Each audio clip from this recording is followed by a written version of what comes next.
tengan en cuenta también que a la mayoría de ustedes ese es el primer acercamiento que tienen para con la materia y para con la cátedra. Nuestra cátedra, ustedes sabrán, por los rumores de pasillo, que no es una cátedra fácil, que somos exigentes también, eso ustedes lo sabrán. Eh, pero bueno, no hay nada imposible, no es un imposible, y creo que tenemos que trabajar todos juntos para que el resultado final sea que ustedes aprueban la materia sabiendo la materia. ¿Sí? Cintia, ¿quiere agregar algo?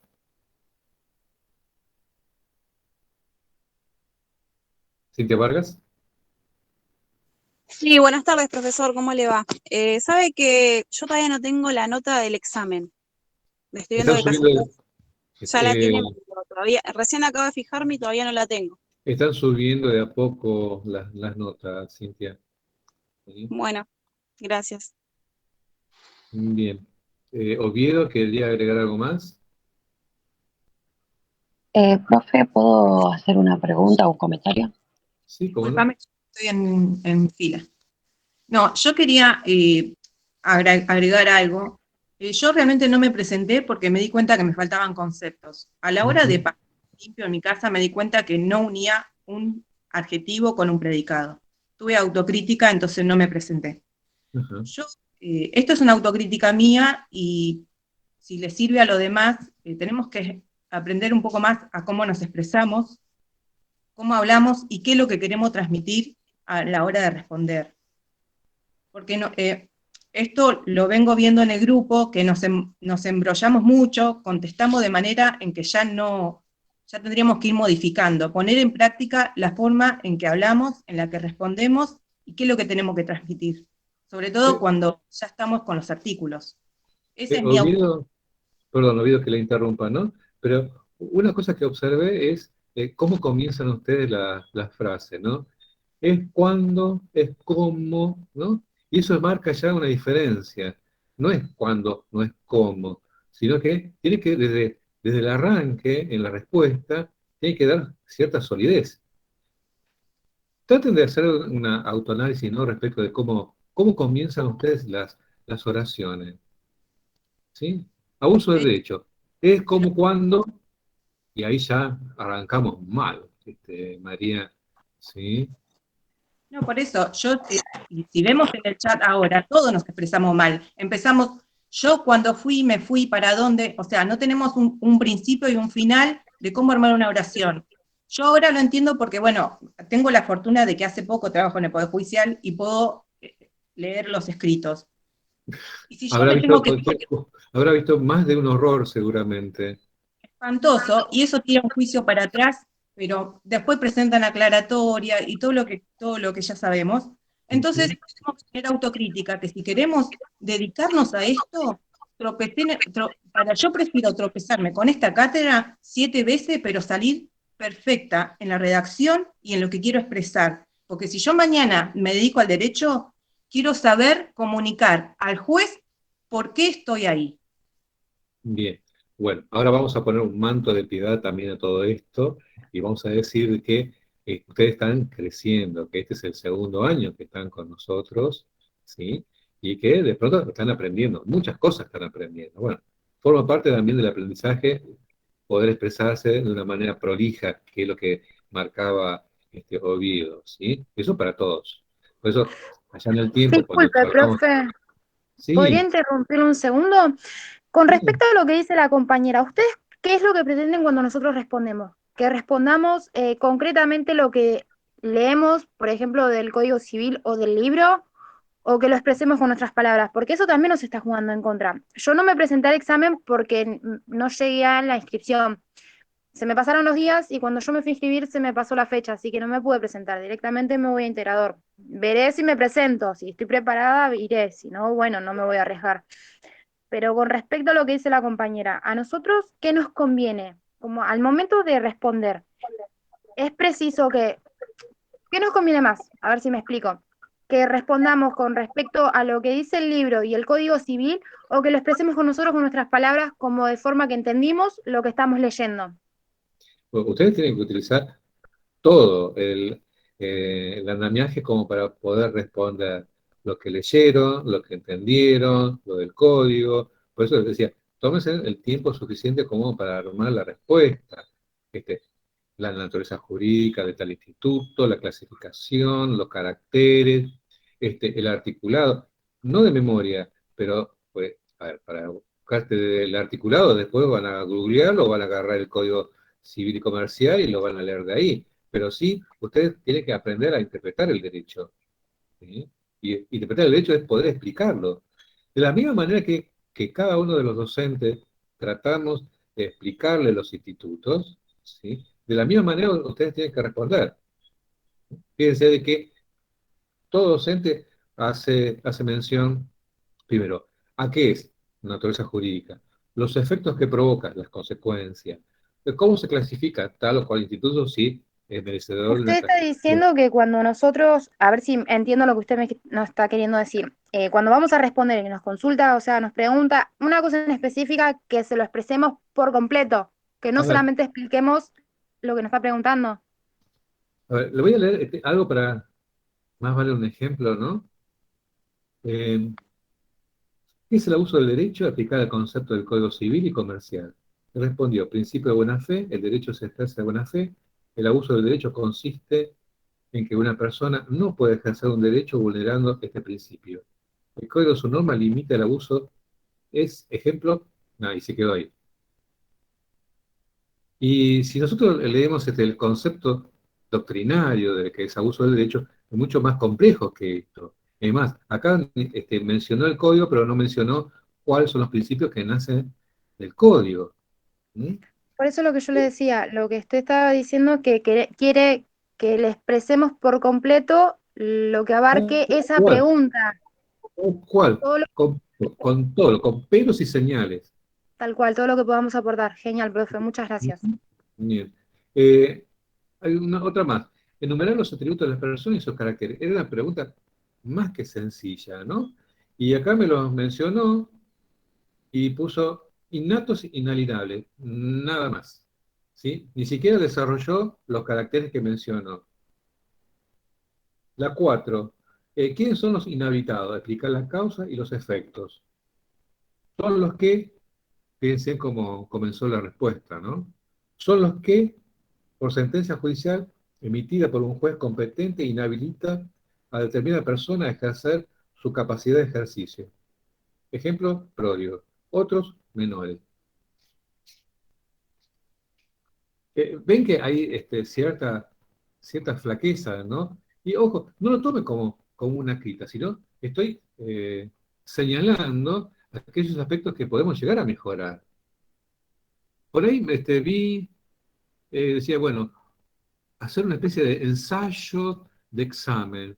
No sé si un ensayo de examen es válido como para ganar este ejercicio. Yo eh, creo que la cosa pasaría más que nada por profundizar los conceptos, no quedarse con la duda cuando los damos, cuando lo desarrollamos, cuando lo explicamos. Para mí es importante eso, ¿sí? Hacer hincapié en no quedarse con la duda. Pregunten hasta el hartazgo, no se queden con la duda, porque entonces ahí sí se van a ir flacos de conceptos. ¿Mm?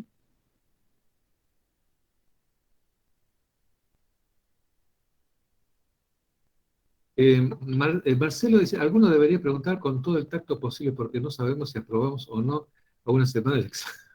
A ver, ¿ustedes creen de que lo que estamos hablando puede influir en la nota del examen? Para nada, ¿sí?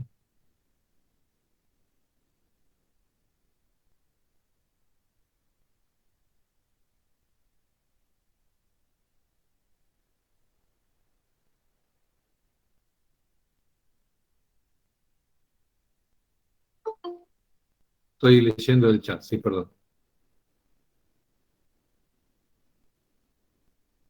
Bien, bueno.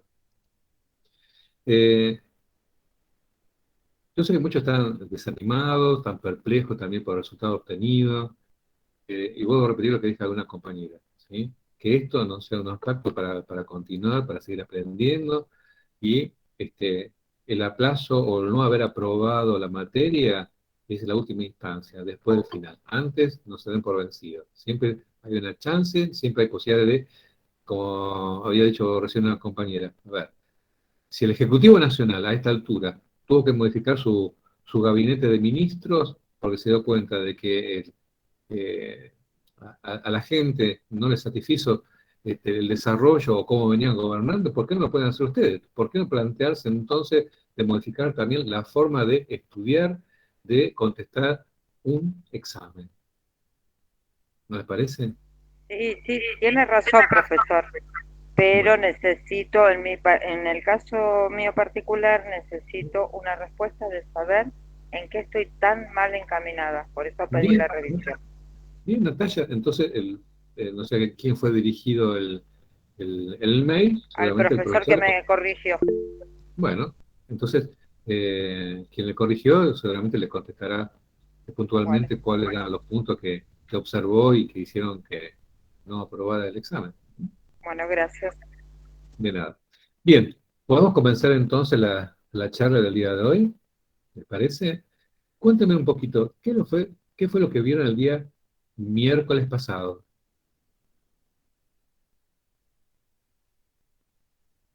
Porque acá tengo Patrimonio mismo con usted. Yo bueno, soy del aula 1. sí, Cristian, te ubico a vos y fenómeno. Al resto, no sé qué vieron. Patrimonio. Vimos Definición empezamos con de patrimonio. patrimonio y de los Patrimonio, caracteres. profe. Bueno, a ver, acá algunos vieron nada más que los comienzos de la unidad. Nosotros habíamos desarrollado, al menos por mi parte, desarrollo la clase pasada, hasta acciones integratorias del patrimonio. ¿Mm? Así que bueno, vamos a hacer un reconto de un poquito de todo esto y vamos a avanzar con la clasificación de las cosas por sí mismas. Bien.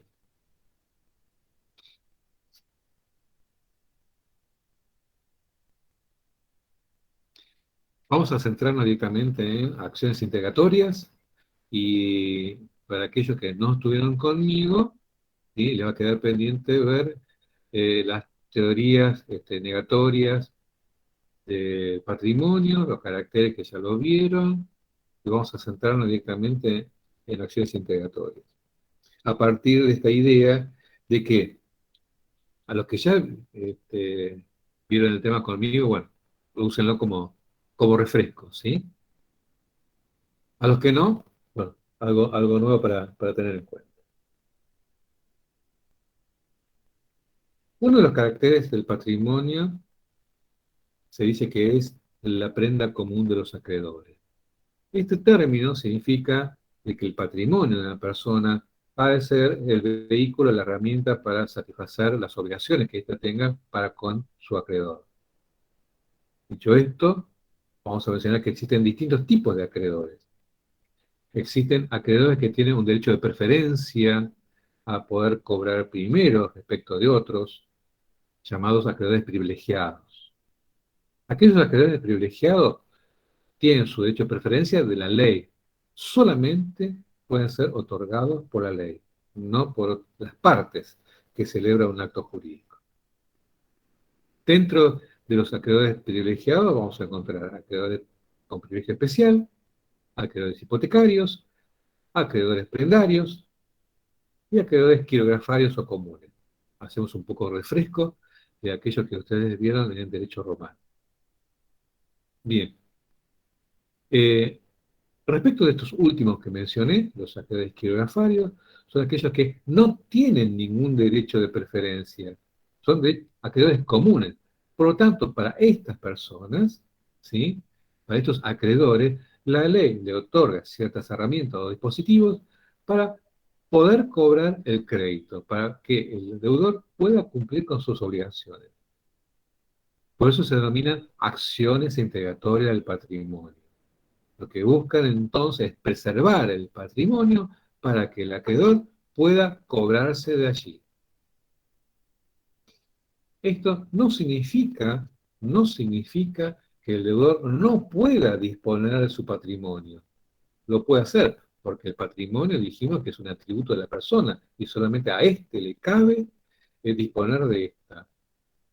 Lo que sí, la ley le otorga a ciertas personas, los acreedores quiroparios, ciertas herramientas para el eventual caso de que el deudor no quiera cumplir con sus obligaciones. Está bien, clarito, ¿sí? Bien. Estas acciones integratorias, entonces, van a ser la acción subrogatoria, la acción de inoponibilidad, que ustedes la conocen como acción revocatoria o acción pauliana, y la acción de simulación. La acción subrogatoria es aquella que promueve el acreedor quirografario, que se coloca en el lugar del deudor cuando éste se muestra inactivo, cuando éste tiene créditos por cobrar y no lo hace. No lo hace porque sabe de que una vez que ingresen a su patrimonio los créditos cobrados, van a ser satisfechos los acreedores. Estamos hablando de los acreedores quiroparios, repito. ¿Se entendió esto? ¿Hasta ahí? Bien, repito entonces. ¿Cuáles son los requisitos para que prospere la acción subrogatoria? En primer lugar, que haya un crédito exigible por parte del acreedor. En segundo lugar, que haya una inacción por parte del deudor en cobrar de sus propios acreedores aquello que le deben. Bien. ¿Puedo repetir, profe? Sí. Requisitos. Que haya un crédito exigible por parte del acreedor del deudor. Segundo, que el deudor se muestre inactivo, es decir, que no ejecute aquellos créditos que tiene por cobrar. ¿Sí? Gracias. Dicho esto, entonces, vamos a decir que la acción no va a prosperar o no corresponde si el deudor promueve las acciones. ¿Qué sentido tiene que el acreedor promueva la acción de subrogación si el propio deudor se está moviendo para poder cobrar sus créditos? Fíjense un detalle importante. Esta acción lo que hace es que aquellos créditos que el deudor tenía por cobrar ingresan al patrimonio del deudor. Por lo tanto, van a ser beneficiados todos los acreedores quiroparios. Como son acreedores quiroparios o comunes, el crédito va a ser cobrado a prorrata. Es decir, todos los acreedores quiroparios van a cobrar en proporción de su crédito. Esto es importante que ustedes bien lo sepan, porque hay una diferencia sustancial respecto de la acción de inoponibilidad que vamos a ver luego.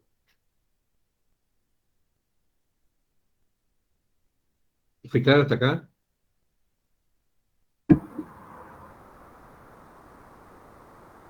Profe. Bueno. Entonces, profesor, lo que hace la acción subrogatoria es que vuelva, o sea, cobrar a los deudores de su deudor, ¿no? Exactamente. Y entonces, o sea, pero los primeros que se van a beneficiar van a ser los acreedores privilegiados, no los hipotecarios, ni los otros, No. ¿o sí?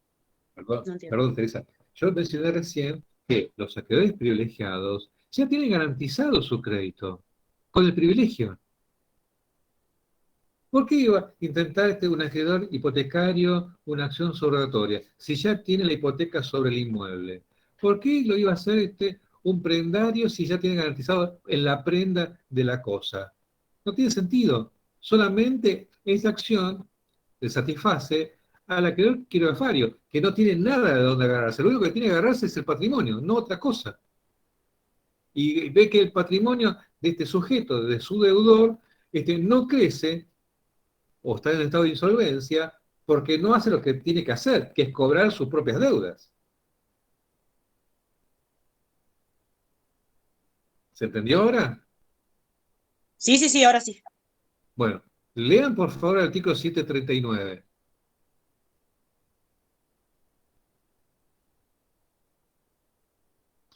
David, un segundito, por favor. David, tal cual, el quirografario es el último en cobrar, porque no tiene forma de cobrar si no es a través del propio patrimonio de su deudor. Primero cobraron los privilegiados, por eso se llama privilegio, porque tiene un derecho de preferencia a cobrar primero y respecto a una cosa determinada. Claro, profe, sí, eso había entendido. Bien, Gracias. de nada. Leen el artículo 179, por favor. ¿Lo tienen a mano? ¿Lo leemos juntos?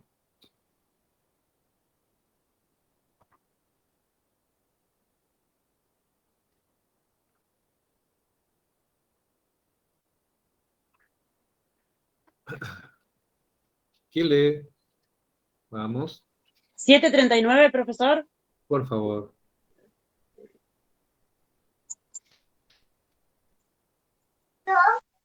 Lo leo, profe.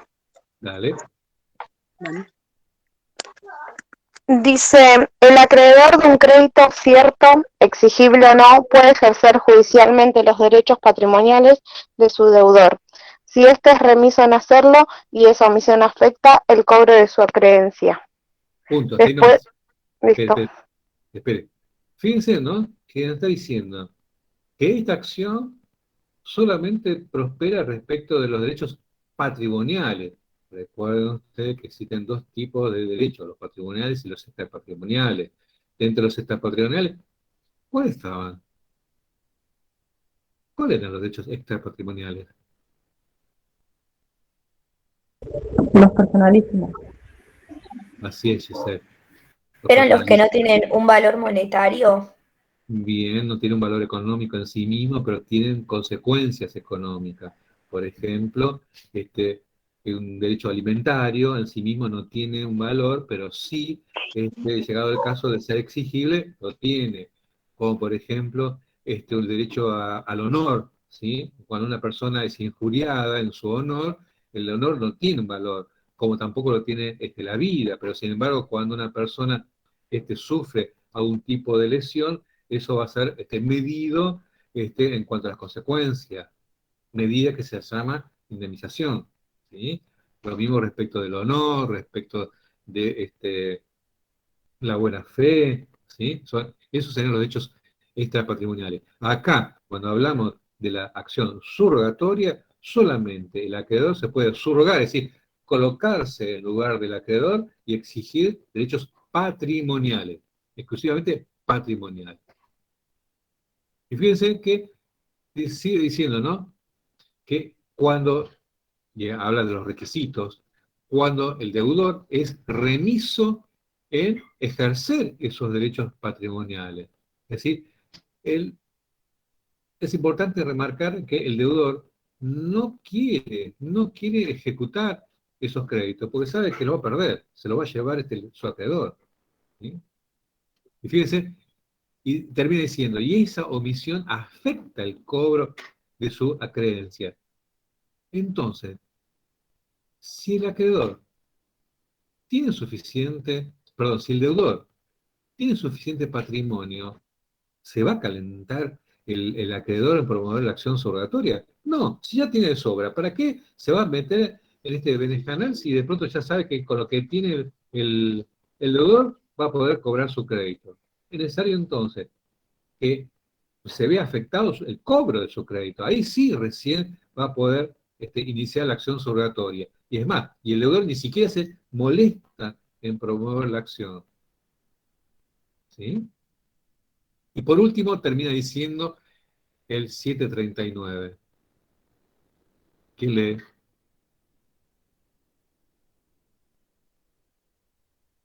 El acreedor no goza de preferencia alguna sobre los bienes obtenidos por ese medio. ¿Por qué? Porque no tiene derecho de preferencia, no es un privilegiado, es un quirografario. Entonces, todos los acreedores van a ir a la masa a cobrar su crédito. Si son varios, bueno, lo recibirá en proporción que le corresponda, en función de su crédito. ¿Sí? Perfecto. Bien. La segunda acción es la acción de inoponibilidad.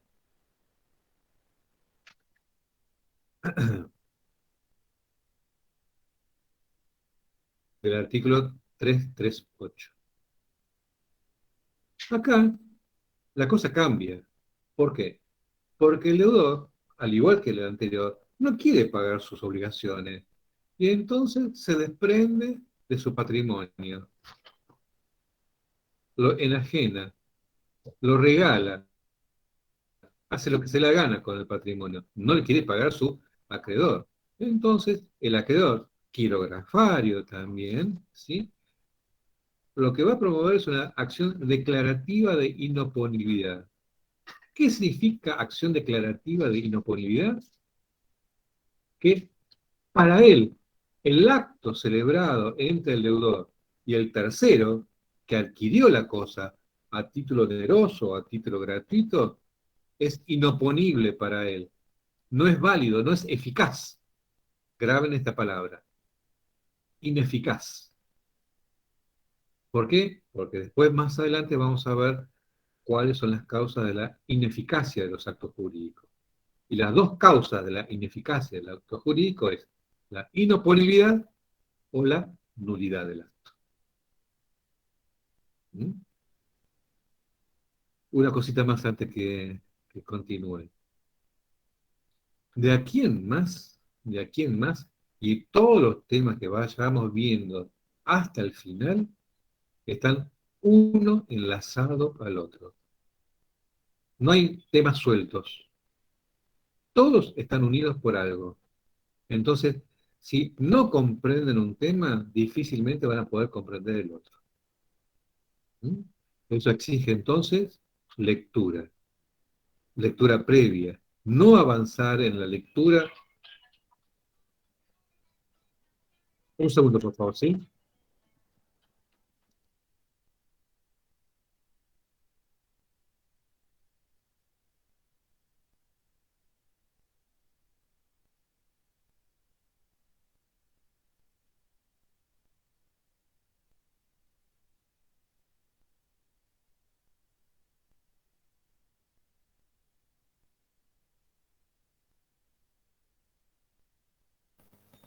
Acá estoy de vuelta. ¿Dónde me quedé? Ah, sí, les decía. Por favor, lean. Avancen en la lectura de lo que queda de la materia de una manera ordenada. ¿Sí? No van a poder comprender en su totalidad si no entendieron lo anterior. ¿Mm? Bien. Vamos a lo nuestro. Vamos a la inoponibilidad entonces. Aquí tenemos entonces una persona que realiza una acción dolosa, es decir, malintencionadamente no quiere pagar. Y esa mala intención, esa acción dolosa, ese fraude, consiste en desprenderse de su patrimonio, de aquellos bienes que componen su patrimonio, transfiriéndoselos a otra persona, tercero, ya sea a título oneroso, mediante la contraprestación de un dinero, o de manera gratuita, donándolo, con la intención de colocarse en un estado de insolvencia o agravando su estado de insolvencia. Bien. Les dije recién que ya te dejo, Irina. Les dije recién que se trata de una acción declarativa. ¿Por qué? Porque el acreedor va a decir que ese acto va a ser atacado por él, exclusivamente por él. Por ende, el acto celebrado entre el deudor y el tercero es válido.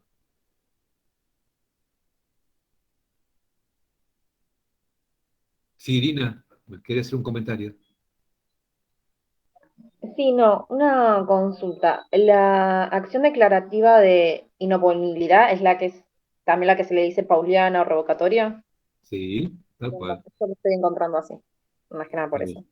¿Y bien. vos podés repetir lo último, o sea, la acción que toma el acreedor?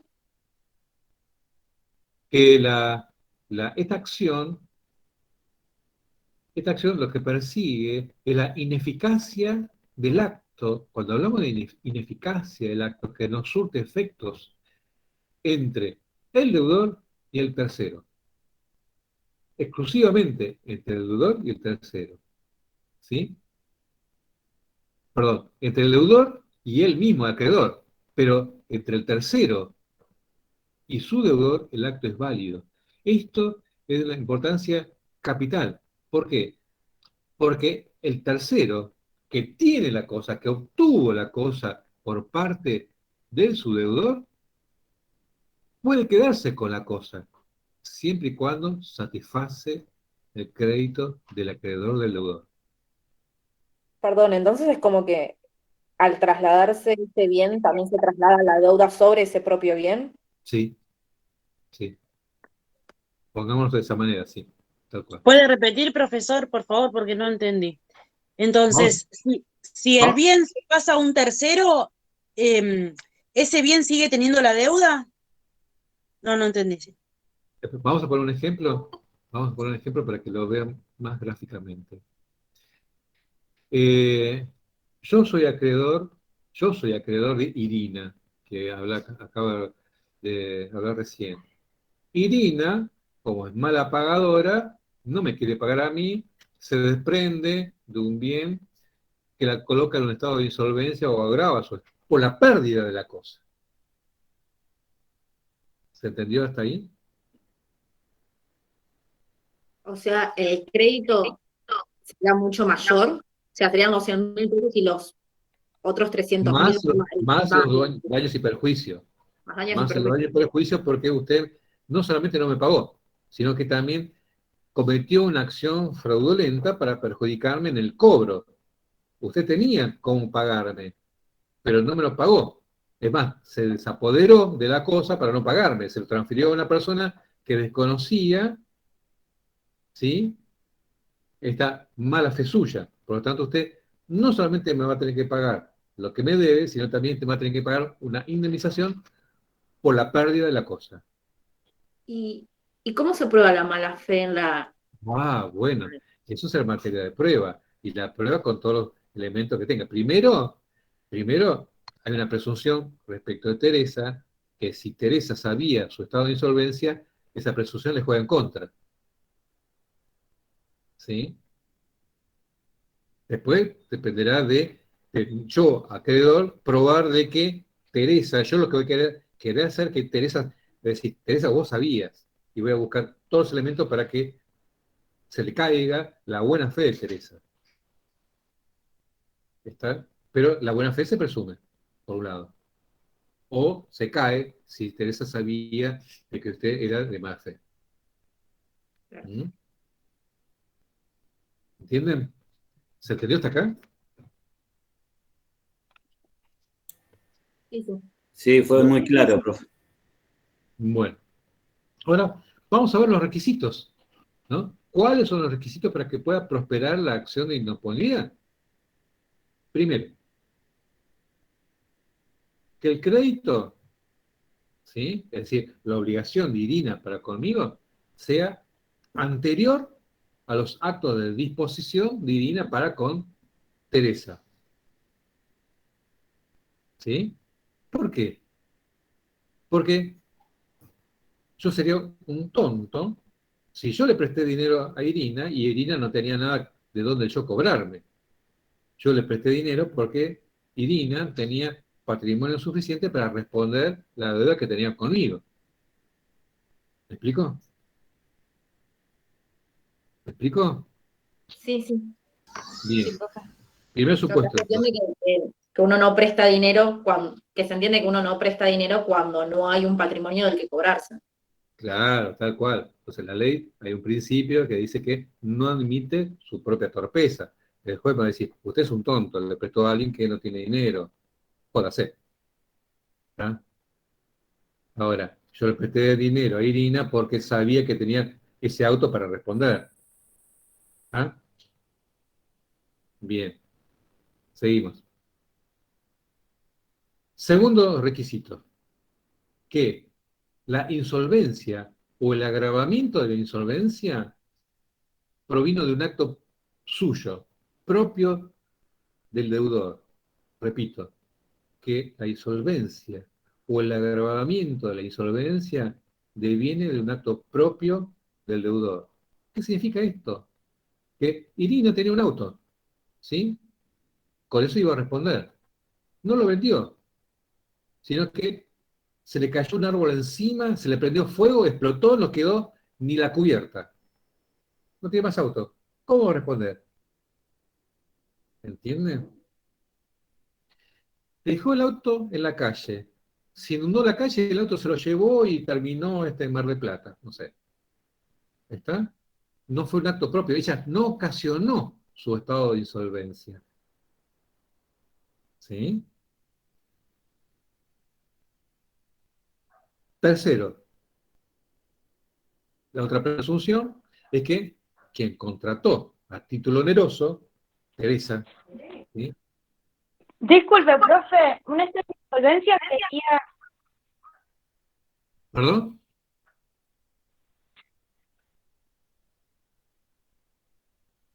Ivy, no te escuché, se perdió.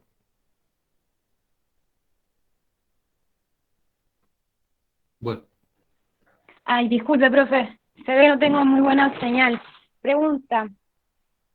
Una pregunta, ¿estado de insolvencia sería cuando sucede algo ajeno a la persona? no, el estado de insolvencia cuando la propia persona Ay, no sé si no salió bien. tiene ¿Se escucha, patrimonio profe? suficiente. Sí, te escuché. Estado de insolvencia es cuando una persona no tiene forma de pagarlo, está en cesación de pago, no tiene dinero para pagarlo, ¿sí? No para pagar una deuda.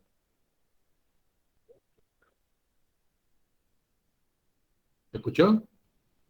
Entonces puede ser que la persona se coloque Sí, en estado de perfecto. insolvencia o puede ser cuando la persona no ocasionó esa insolvencia.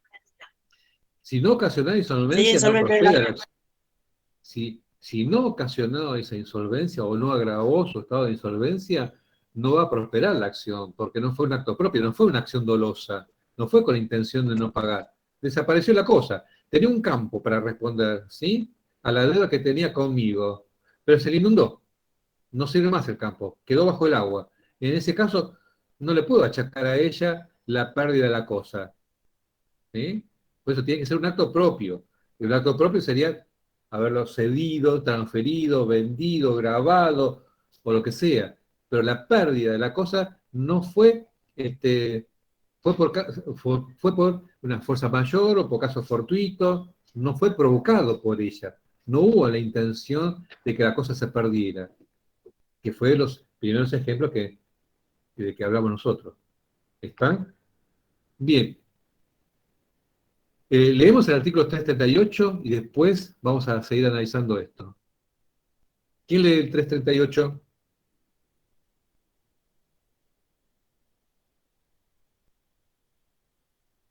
Declaración de inoponibilidad. Todo Bueno, acreedor puede solicitar la declaración de inoponibilidad de los actos celebrados por su deudor en fraude de sus derechos y de las renuncias. punto. Fíjense, dice, declaración de inoponibilidad de los actos celebrados de su deudor en fraude de sus derechos. ¿De los derechos de quién? Del acreedor. ¿Sí? Del acreedor. ¿Está? Mi derecho es cobrarle a ella. Yo tengo el derecho a cobrar de Irina el dinero que me debe. Irina comete una acción fraudulenta en mi perjuicio. Y sigue diciendo.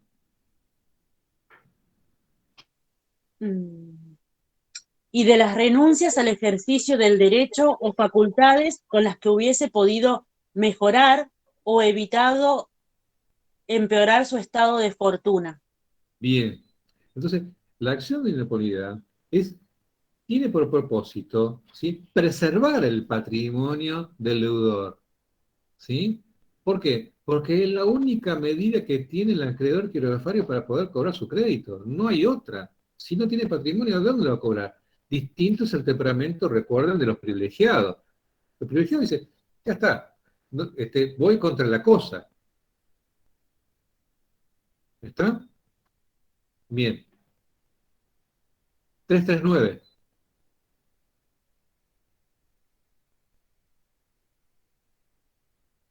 ¿Quién lee? Sí. Son requisitos de procedencia de la acción de declaración de inoponibilidad. A. Que el crédito sea de causa anterior al acto impugnado, excepto que el deudor... Punto. A ver, los que no me conocen saben de qué me detengo acá en cada coma, en cada punto, porque analizamos la ley. ¿Sí? Dice, que el crédito sea de causa anterior al acto impugnado. Lo mismo se decía que los actos de disposición tienen que ser posteriores al crédito. Es decir, que los actos de disposición de Irina sean después de haber obtenido el crédito, de haberse obligado para conmigo que yo soy su acreedor. ¿Sí? ¿Se entendió esto? Cri.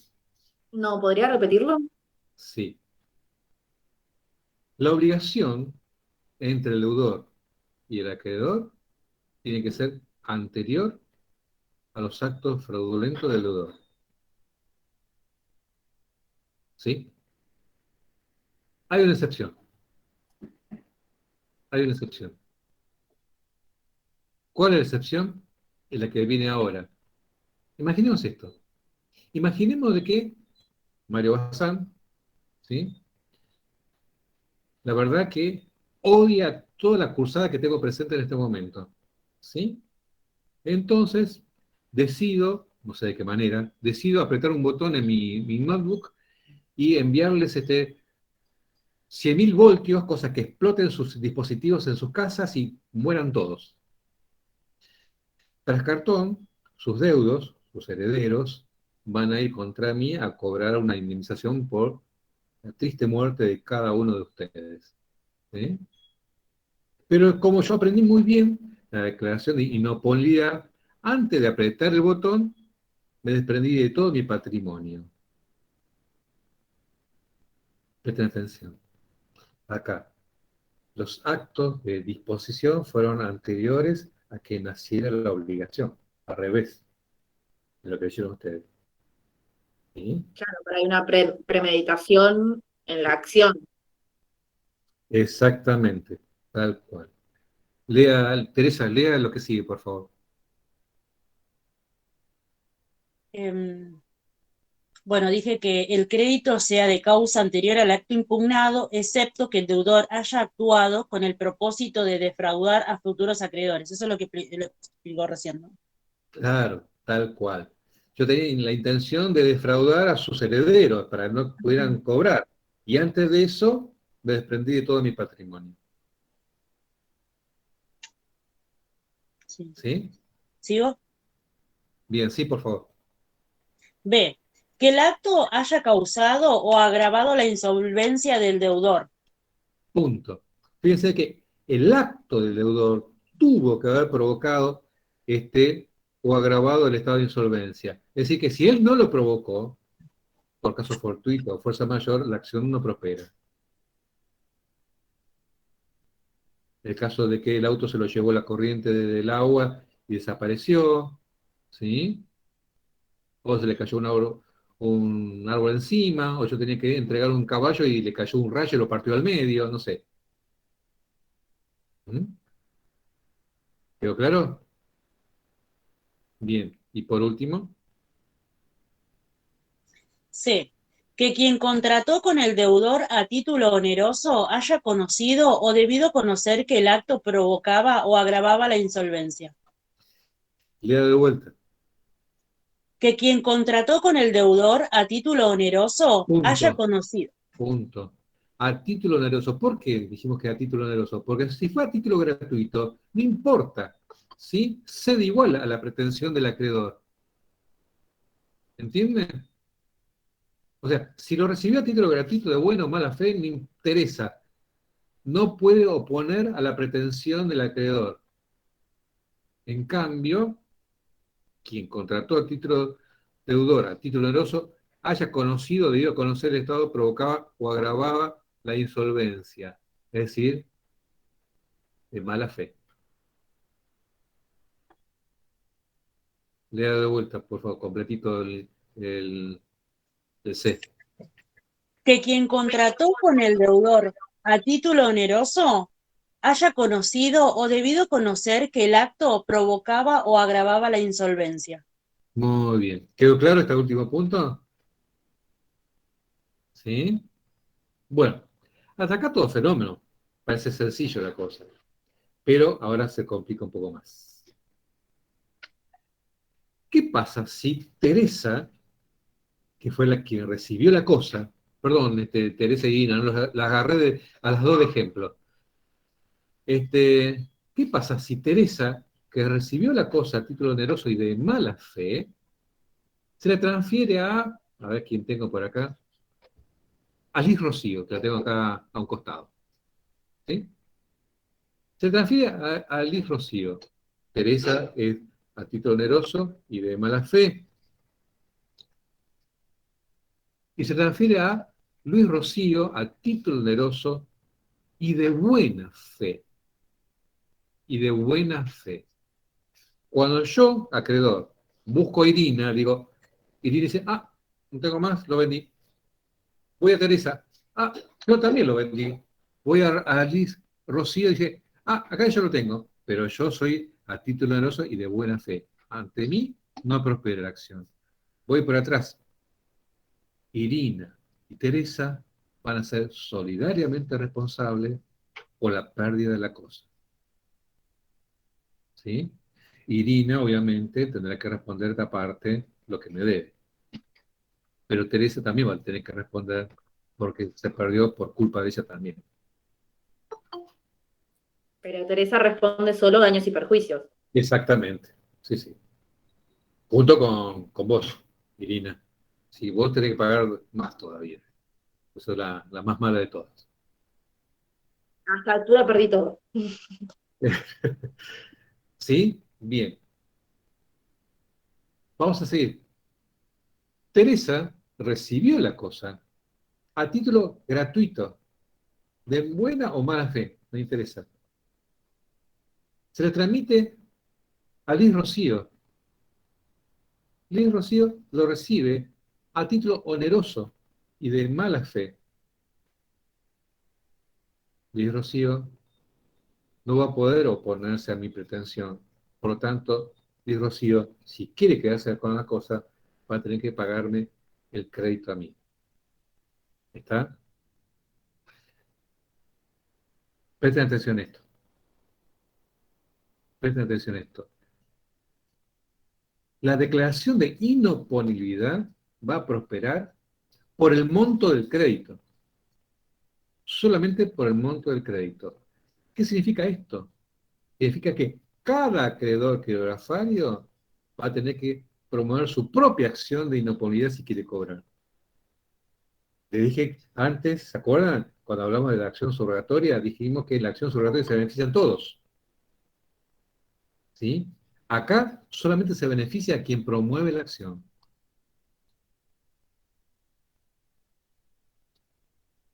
¿Se entendió? Perdón, sí, en el supuesto de que del que se le daba a Teresa donándolo y ella lo hacía de manera después, lo transfería de manera Oneroso. a Teresa No, igualmente, la primer ejemplo, sí, de mala fe, sí. sí. Ahí igualmente, por más de que a Teresa le hayan donado la cosa, como después cometió un acto de mala fe, ahí sí le caben daños y perjuicios. Tal cual. O sea, no Porque tiene Teresa sabía, Teresa lo recibió a título, Teresa lo recibió a título gratuito, ¿sí? Y entonces ella no tenía forma de oponerse a mi acción. Pero al quitárselo de encima y transferírselo a otro de mala fe, da cuenta de que ella sabía que, por lo tanto, va a tener que responder por los daños y perjuicios que por la pérdida de la cosa. Vamos a ver qué dice la ley, y ahora queda un poquito más claro, después avanzamos nuevamente. Lea el segundo párrafo del artículo 340. Segundo párrafo del artículo 340.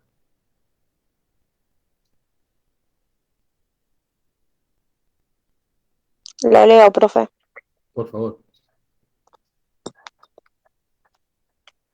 Dice, la acción del acreedor contra el subclariente de los derechos obtenidos por el acto impugnado solo procede si adquirió por título gratuito o si es cómplice en el fraude. La complicidad se presume si al momento de contratar conocía el estado de insolvencia. Punto, hasta ahí nomás, no tenemos más. Fíjense, ¿no? Que entonces hay 4 posibilidades. Que la cosa se tramita a título oneroso, a título gratuito, de buena o mala fe. En aquel caso de que la cosa haya sido transmitida a título oneroso y de buena fe, la acción no corre, se queda hasta ahí. ¿Sí? Ahora, si es a título de mala fe y la cosa sigue, entonces se va a frenar hasta donde llegue. Pero los anteriores van a tener que responder por la pérdida de la cosa por su mala fe. Por su mala fe. El párrafo que sigue, por favor. Profe, ¿se lo puede leer otro? Porque yo lo estoy leyendo desde el chat. Bueno, está bien, no hay problema. Lo leo, profe. Dale. El tercer párrafo, ¿no? El tercer párrafo. El subadquiriente de mala fe y quien contrató de mala fe con el deudor responde solidariamente por los daños causados al acreedor que ejerció la acción.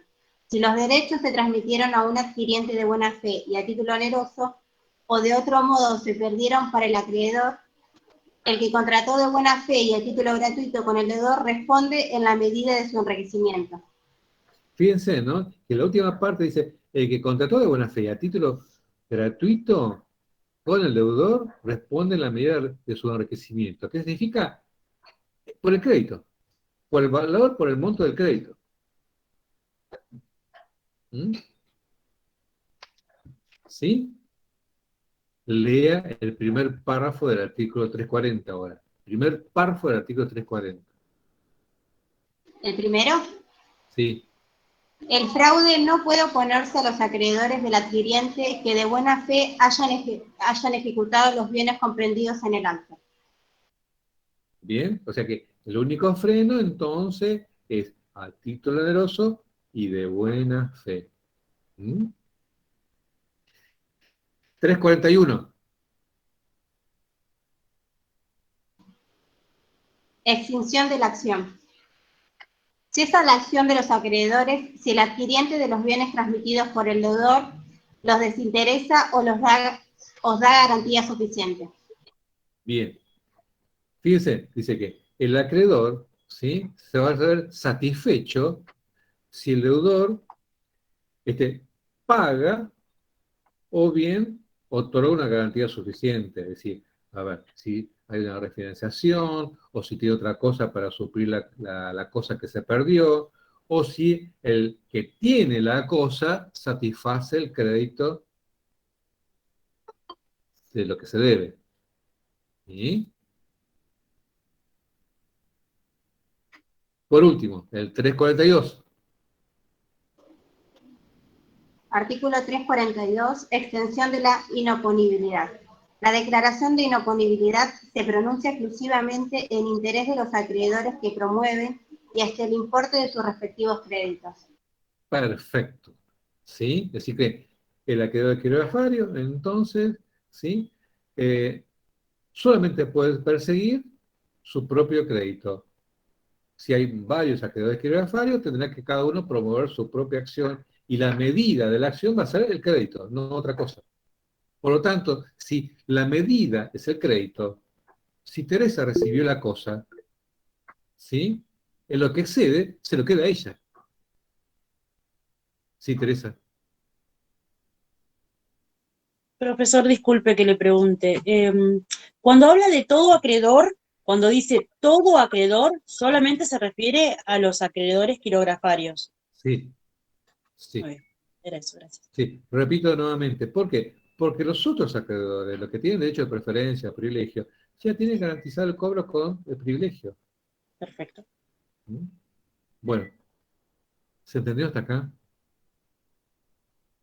Sí. Quiero que quede claro. Si no, sí, Lina. Sí, con respecto a la extinción de la acción, que extinga la acción no quiere decir que extinga también lo que es daños y perjuicios. ¿O también cae todo junto? No, todo. Todo, ¿Cómo? sí. Y una vez que, todo, porque si el acreedor está satisfecho con la pretensión, es en el todo. ¿Sí? No, A no, ver, yo más espera, me a imagino un ver, supuesto de...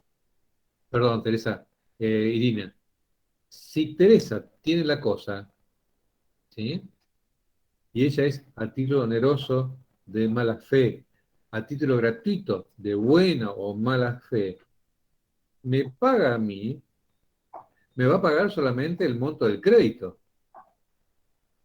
Después veré qué hará Teresa, si va a perseguir a Irina o no por lo que tuvo que pagar. Teresa no te va a perseguir a vos, porque lo que obtuvo seguramente lo pagó a menor precio del real, y si lo tuvo a título gratuito, bueno, no fue tan gratuito, pagará algo, pero le queda la cosa. ¿Entendés, Irina? Entonces, cuando dice a los deudores los desinteresa o le da garantía suficiente, quiere decir que pagó y ahí se Claro, extinguió. claro, tal cual, tal cual. Después yo, si quiero iniciar una demanda a Irina, porque eso es aparte. Claro, pero Teresa, si vos querés iniciar una demanda a Irina, ¿por qué irías contra Irina? Si te resiste una cosa de arriba, por ejemplo, te la regaló, te la donó, entonces Irina Sí, sí, dice, sí. pero yo te la regalé, bueno, está bien, no te salió tan gratis, tuviste que pagar el crédito que tenía yo con Bazán. Bueno, listo, ¿sí? Ahora, lo resiste a título oneroso, de mala fe, ¿sí? Bueno, el auto valía 500 lucas, me tuvo que pagar, vos le pagaste a Irina 300, me tuviste que pagar a mí 100, y bueno, te ganaste 100, no te salió tan caro, ¿sí? Vos no le hubiese pagado a Irina las 500 lucas, porque sabías, porque eso es de mala fe, sabías que Irina me debía dinero a mí. Y sabías que a lo mejor en algún momento yo te iba a llegar a vos. ¿Te entendió? ¿Sí? Sí, Bien. sí, profesor. Bueno, Yo, lo que a mí más me duele es porque muchas veces los acreedores dependen de cierto tiempo en que le paguen esa deuda, ¿no? Si la deuda la tienen que cobrar de acá a un año y le pagan de acá a 5, después de todo el proceso, como que hay un daño en ese plazo perdido.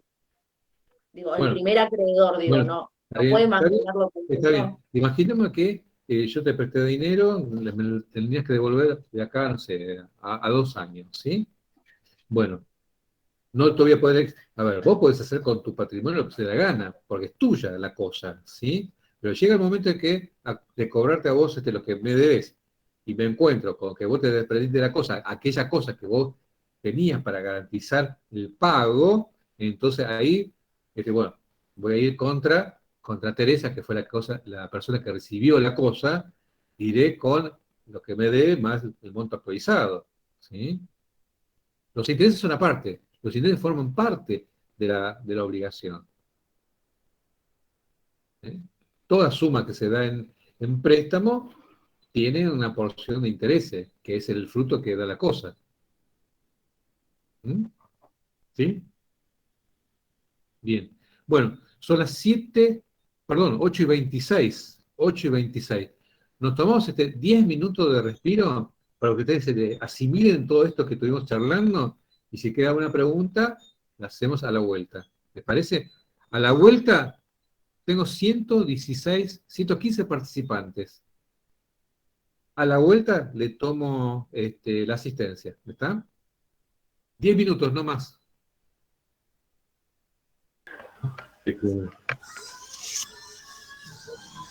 Sí, profe.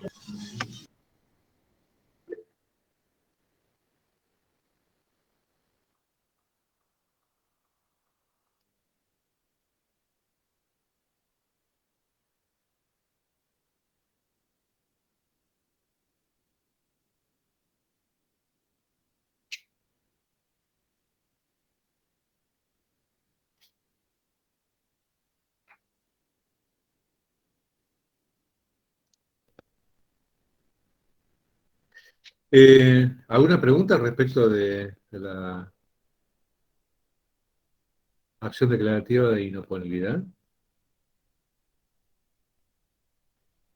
De todas formas, lo vamos a volver a ver cuando toquemos vicios del acto jurídico.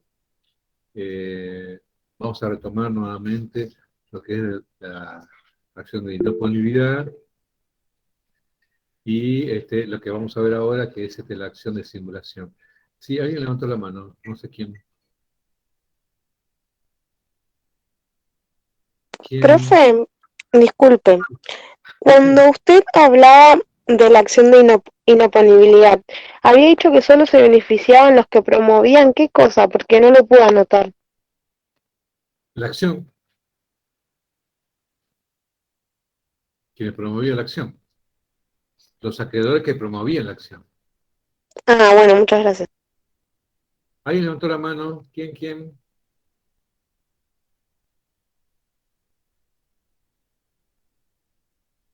Bueno. Profesor, quiero hacer una consulta.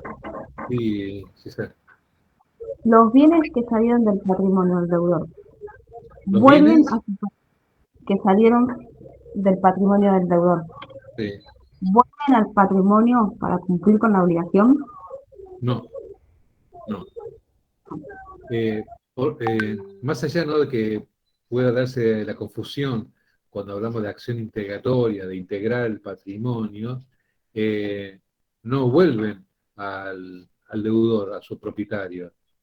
Porque dijimos que el acto celebrado entre el deudor y el tercero era un acto válido. Por lo tanto, si se lo queda el tercero, una vez satisfecho el crédito, le queda el saldo a favor del tercero.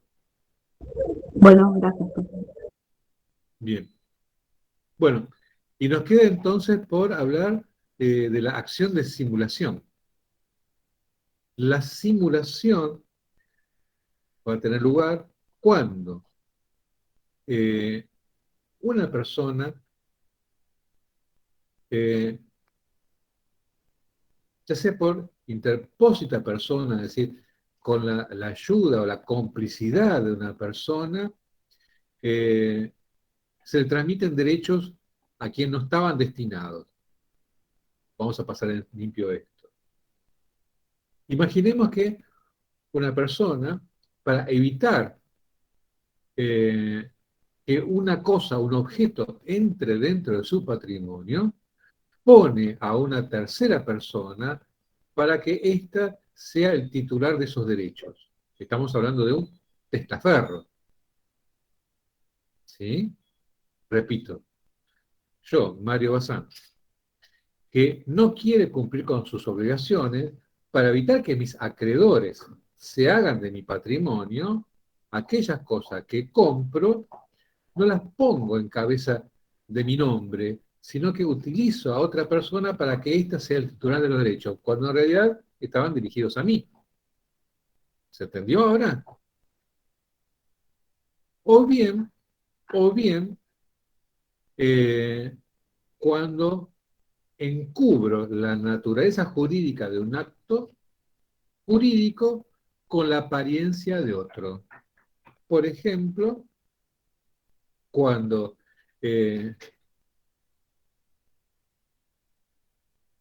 realizo una donación y en realidad se trata de una compraventa. Entonces, en ese caso, lo que estoy haciendo es falsear, estoy ante un acto simulado. ¿Con qué propósito? Defraudar a mis acreedores. ¿Sí? Por ejemplo, sé que Irina es mi acreedora, ¿sí? Yo, Mario Bazán, no le quiero pagar. Entonces, cuando llega el momento de tener que pagar a Irina, vendo mi auto a Carlos Nestasio, que lo tengo acá a la vista. Carlos Nestasio inscribe mi auto a nombre de él, pero en realidad lo sigo manejando yo. Estamos entonces ante un acto simulado, donde el auto su titular es Carlo Anastasio, y en realidad lo estoy usando, gozando yo. Irina entonces dice, bueno, acá estoy frente a un acto simulado. Porque Carlo Anastasio, por ejemplo, no tiene ni para pagar la nafta siquiera, ¿sí? ¿Cómo hizo para comprar el auto? Y encima lo manejo yo. Evidentemente hay algo que no cierra. Irina entonces va a promover una acción de simulación con el propósito de que el acto celebrado entre Mario Bazán y Carlo Anastasio sea nulo. Repito, nulo. Y esa es la gran diferencia con la acción de inoponibilidad. Porque en la acción de inoponibilidad la cosa no regresaba al deudor. En cambio, en la simulación la cosa regresa al deudor. O sea que cuando Irina obtiene la declaración de simulación, la acción de nulidad, el auto va a volver en cabeza de mi persona, para que Irina pueda cobrar su crédito. ¿Se entendió? Sí, perfecto, profe. Muy bien, muy bien. La simulación, vamos a ver más adelante, entonces puede ser tanto lícita como ilícita. Es ilícita cuando tiene el propósito de perjudicar a un tercero, en este caso Irina, que es la acreedora. ¿Sí? Es lícita cuando no tiene intención o no perjudica a nadie.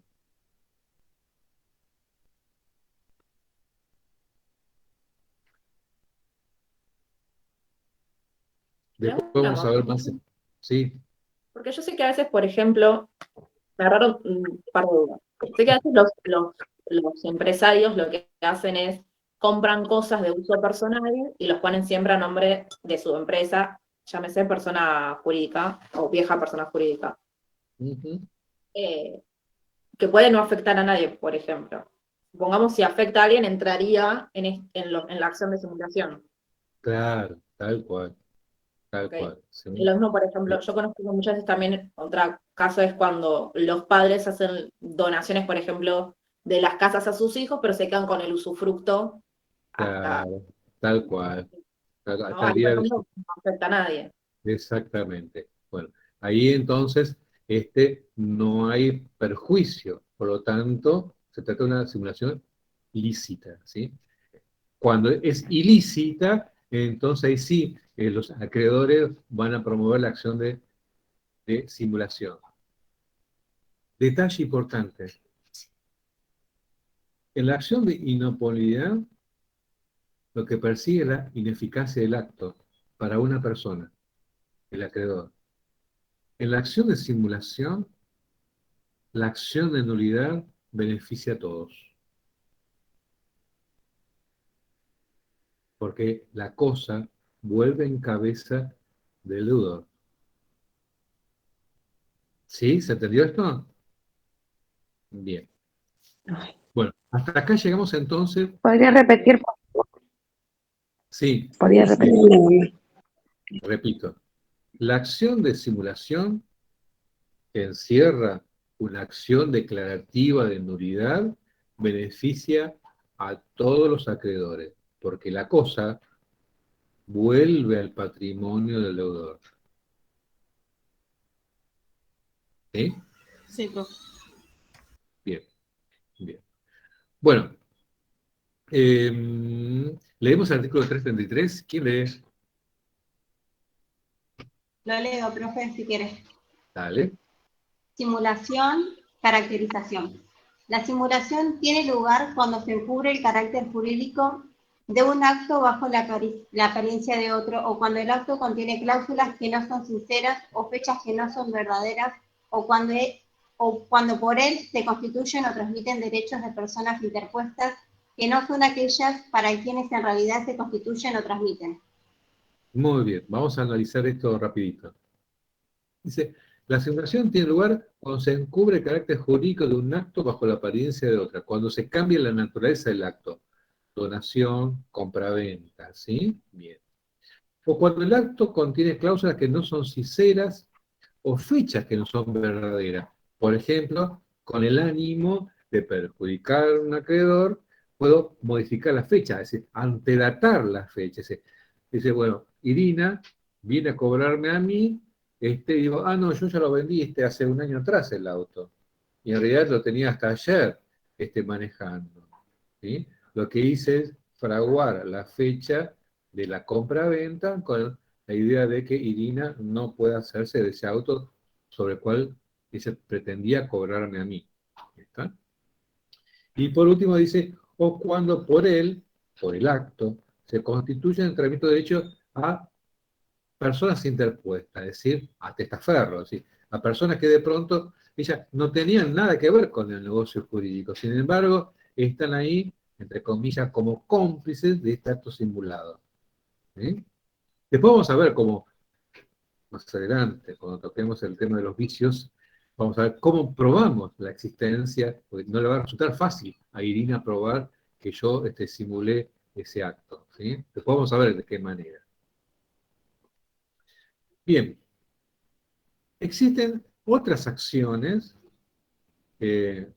o medidas cautelares que también tienen por propósito resguardar al acreedor en el cobro de un crédito. Estas acciones son el embargo preventivo, la inhibición general de bienes y la anotación de litis.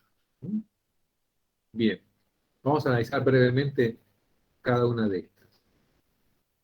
El embargo preventivo, el fin que persigue es paralizar, inmovilizar una cosa determinada que está afectada al pago no al pago, a garantizar el pago de un crédito. Imaginemos entonces que una persona, un deudor que me debe dinero, para garantizar que yo a futuro pueda cobrar ese crédito, le solicito al juez entonces que trabe embargo sobre un bien determinado. Un auto, una propiedad, una cuenta corriente, un depósito, un plazo fijo, lo que yo conozca que esa persona tiene, de manera que garantice a futuro el pago de ese crédito. División general de bienes. La división general de bienes tiene lugar cuando, ante la inexistencia de bienes o a la falta de conocimiento de que el deudor tiene bienes que integran su patrimonio, esta medida lo que persigue es evitar que esa persona, el deudor, pueda disponer de los bienes futuros que tenga. Es decir, no impide que la persona le ingresen bienes a su patrimonio, pero sí lo que evita es que pueda disponerlos luego. ¿Se entendió? ¿Se entendió? Vamos a un ejemplo. Imaginemos de que Mario Bazán, nuevamente yo, no tengo bienes. Irina no da cuenta que pidió informe de dominio automotor y informe de dominio a la inmuebles, y no tengo inmuebles, no tengo autos, no tengo barcos. Solicitó también informe al Banco Central, el Banco Central informa que no tengo cuentas corrientes, ni depósitos de plazo fijo. Irina dice, no tengo de dónde sacarle un peso a Mario Bazán. Como todo abogado, no tengo nada a mi nombre.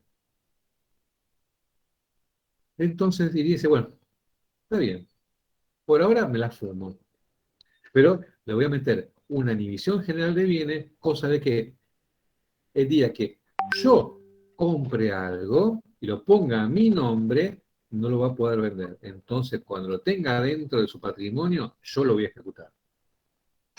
Esta medida tiene un plazo de 5 años, renovables. ¿Sí? Cada 5 años Irina va a tener que poner un reloj y decir, bueno, ahora tengo que renovarle la división general de bienes contra Mario Bazán porque en algún momento se va a descuidar y le va a entrar algo. Entonces, le va a entrar una herencia, un premio, ganó la lotería y no lo voy a poder evitar que ingrese a mi patrimonio. Entonces ahí yo voy a estar lista para cobrar mi crédito. ¿Se entendió? Sí, profe, se entendió. Lina. Perdón, hoy estoy con muchas preguntas. Me parece, a ver, a todos y a los que me conocen ya saben, no me molestan las preguntas, quiero que lo hagan ahora y no que se queden con la duda y después no puedan responder en el examen, ¿sí? Aprendemos de la pregunta, aprendemos de las dudas, aprendemos de los errores. Irina, decime. Lo que es la inhibición general de bienes, ¿se puede sumar a una acción de simulación? Porque digo, si claramente esta persona por ahí está evitando constantemente que le entren bienes, yo digo, yo al décimo año... Tal cual. A ver, si yo promuevo una acción de simulación, no consigo tirar abajo el acto que yo creo que estaba simulado, entonces no va a quedar otro remedio de solicitar una inhibición general de bienes para el hipotético caso de que ingrese algún tipo de bien a mi patrimonio, ¿sí? Recuerden que cuando hablamos de patrimonio nos estamos refiriendo a un concepto abstracto, ¿sí? El patrimonio es una universalidad compuesta de bienes y cosas, ¿sí? Nosotros lo que hacemos del crédito es garantizado por aquellas cosas que están dentro del patrimonio, no por el patrimonio en su amplitud, en su universalidad. ¿Está? Bien. Y por último de la anotación del ITI. Todas estas medidas que estamos mencionando, ¿sí? Son medidas procesales. Es decir, que es el juez el que va a ordenar entonces estas medidas preventivas. La anotación del ITI tiene por propósito... Profe, ¿le puedo hacer una consulta? A la Sí, persona deudora, ¿se le informa que va a tener una inhibición de bienes? En principio, la deudora está dentro de un proceso, ya sea de ejecución, de ejecutivo, de cobro de peso, así que sí se le informa de pronto de que pesa sobre él algún tipo de medida. Una sentencia seguramente, un embargo seguramente, o una inhibición o una anotación de litigio, ¿sí? Salvo que tramita en rebeldía, nunca se presentó en el proceso, entonces se va a dar cuenta cuando quiera disponer de la cosa y se encuentra, no la puedo vender. ¿Sí? Ok, profe, gracias. Bien. Anotación de litis, decía. La anotación de litis también es una medida precautoria o una medida cautelar que tiene por propósito entonces dar cuenta al registro de la propiedad inmueble o de la propiedad automotor o los bienes registrables que existe un proceso contra mi persona en el cual se persigue el cobro de pesos. ¿Está? ¿Cuál es la idea de que no pueda, aquellas personas que quieran comprar aquella cosa, que sepan que están comprando una cosa litigiosa y que si ellos se hacen de la cosa, pueden ser perseguidos por el acreedor para cobrar el crédito que yo estoy debiendo? ¿Está? ¿Se entendió? ¿Sí? Bien. Y por último estaba la acción colectiva. La acción colectiva tiene lugar en los procesos concursales o de quiebra, ¿sí? En el cual la masa afectada al concurso va a ser la prenda común de los acreedores, ¿sí? Por ejemplo, hace un rato estaban hablando ustedes, ¿no?, de una persona jurídica, de una persona ideal, ¿sí? Una persona jurídica, del tipo que sea, depende del tipo que sea, va a estar constituida por parte del patrimonio de quien integra esa persona jurídica. Por lo tanto, el patrimonio va a ser independiente de la persona que lo integra. Por eso se forman las personas jurídicas. Una persona jurídica va a tener su propio patrimonio, independiente de los miembros que la componen. Bien. Por lo tanto, un acreedor de una persona jurídica va a tener garantizado, en principio, el cobro de su crédito en la ejecución, es decir, en el pedido de quiebra y en el embargo que va a pesar sobre la masa afectada a esa persona jurídica, independientemente de las personas que la integran. ¿Se entendió? Salvo que sea una persona jurídica irregular. En ese caso, por ejemplo, una sociedad de hecho. En la sociedad de hecho, los miembros van a tener que responder independientemente de los fondos que hayan sido afectados a esa persona jurídica. ¿Mm? ¿Se entendió? ¿Sí? No, dice Irina. Vamos a dar vuelta. Una persona jurídica tiene un patrimonio propio, independiente de los miembros que componen esa persona jurídica. Irina, Macarena, Arnaldo, Carlos, Mario Bazán, decidimos poner una sociedad anónima. Cada uno de nosotros va a hacer un aporte de dinero a ese patrimonio, a esa persona jurídica. La persona jurídica, entonces, asume una obligación. La persona jurídica va a tener que responder a esa obligación con su propio patrimonio. Ya no van a meter la mano en mi bolsillo ni de Irina, ni de Arnaldo, ni de Carlos. Los acreedores van a ir contra la masa del concurso, contra la masa de la persona jurídica. ¿Se entendió? Sí. Lo que no veo es la colectividad de la persona jurídica. O sea, entiendo que está formado por una o más personas reales, personas humanas, pero digo, es una persona jurídica. ¿Sí? No sé si me explico. Sí. La masa de patrimonio que tiene la persona jurídica es la que va a responder. Entonces, vamos a hacer otra cosa. A ver. Yo, Mario Bazán, acreedor de la persona jurídica que se llama Irina S.A., ¿sí? Irina S.A. está compuesta por Irina, Carlos y Arnaldo, ¿sí?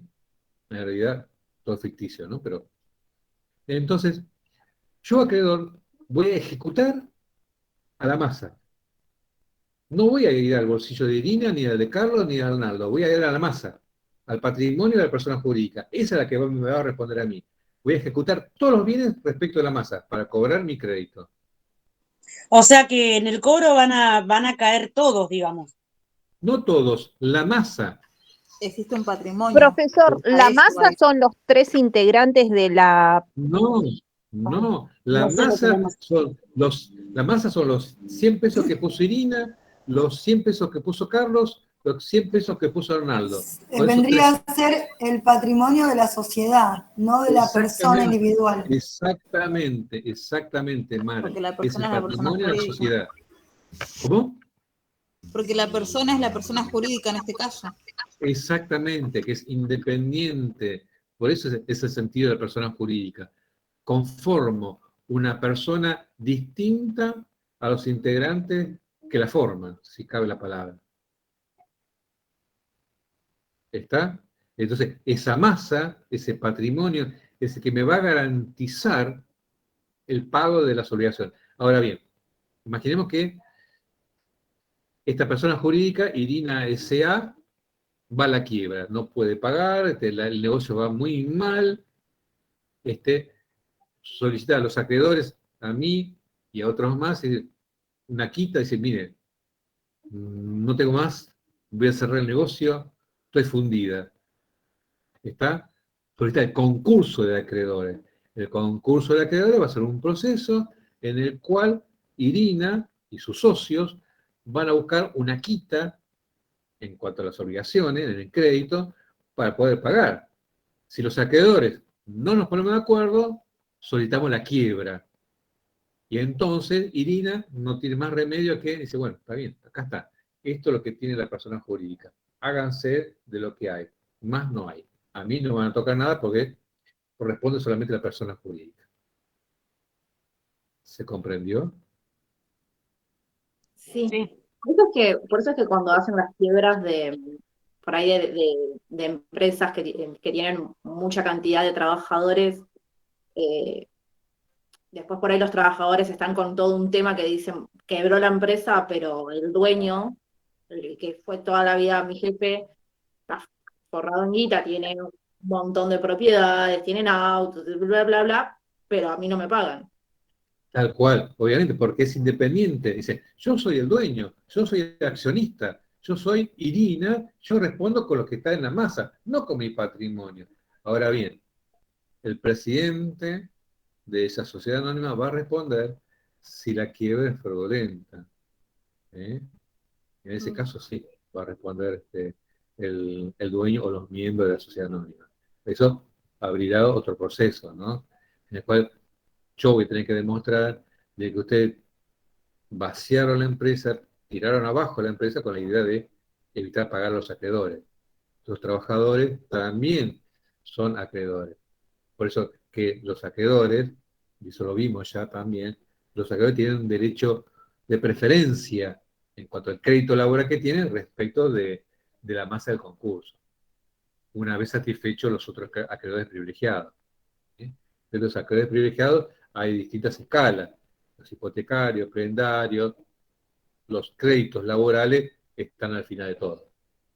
Pero Yo por pensé que debajo, primero venían los laborales y después venían los otros, porque no, por el hecho de que es un tema alimenticio, no, ¿no? O sea, no es que están no no. es como el resto de Era- los acreedores. no, y en realidad tampoco son los últimos, porque los últimos son los quirografarios. No, claro, bueno, pero sí. O sea, mi lógica es si te cobraste una hipoteca y te cobró otra y el lugar se quedó Bueno, prácticamente bueno, nada, pero a ver, una 150 hipoteca, empleados. a ver, el acreedor hipotecario sí o sí tiene un derecho de preferencia superlativo por encima de todo lo demás. El prendario lo mismo. Si no, no hubiese otorgado ese crédito. Imaginemos que es un crédito, ¿sí? Está por encima de todo lo demás. La hipoteca de primero o segundo grado depende también. Hay varios acreedores, bueno, el que entra primero es el primer grado, cobra primero. El otro acreedor hipotecario cobrará segundo y así sucesivamente. Después están los acreedores laborales, créditos laborales y por último los quirografarios. ¿Está? Bueno, son las 9:07, creo que nos excedimos un poquito en el tiempo. Da para seguir charlando un poco más, porque hay un montón para hablar. Pero bueno, les dejo a ustedes que lean bienes inembargables, es decir, cuáles son aquellas cosas o objetos que no son alcanzados por una medida preventiva de embargo. Sí, rápidamente. El lecho conyugal, los créditos por alimentos, las indemnizaciones por despidos, así en general estoy hablando, ¿sí?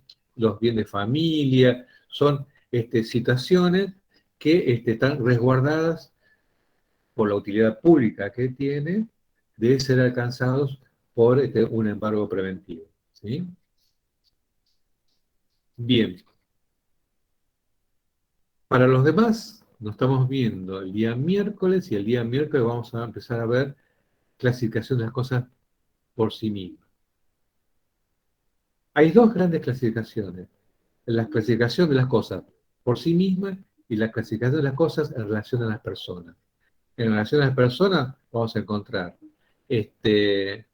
dominio público y privado del Estado y aquellos bienes que son de apropiación, susceptible de apropiación por parte de los particulares, que son los menos, ¿sí? Y también hay otro tipo de clasificaciones, en función también de la utilidad. Entonces vamos a tener la clasificación de cosas fungibles no fungibles, consumibles no consumibles, principales y accesorias, la clasificación de frutos y productos. Lean. El tiempo pasa volando y van a estar encima del otro parcial. Así que, por favor, lean y no pierdan el hilo de cada tema que se da. ¿Alguna pregunta? ¿No? Espero haber sido claro a aquellos que no me conocen o me conocieron solamente esta vez. Nos estamos viendo en la próxima. Buenas noches. Buenas noches, profesor. Buenas noches, profe. Adiós. Buenas noches, profe. Buenas noches, compañeros. Buenas noches, profesor. Adiós.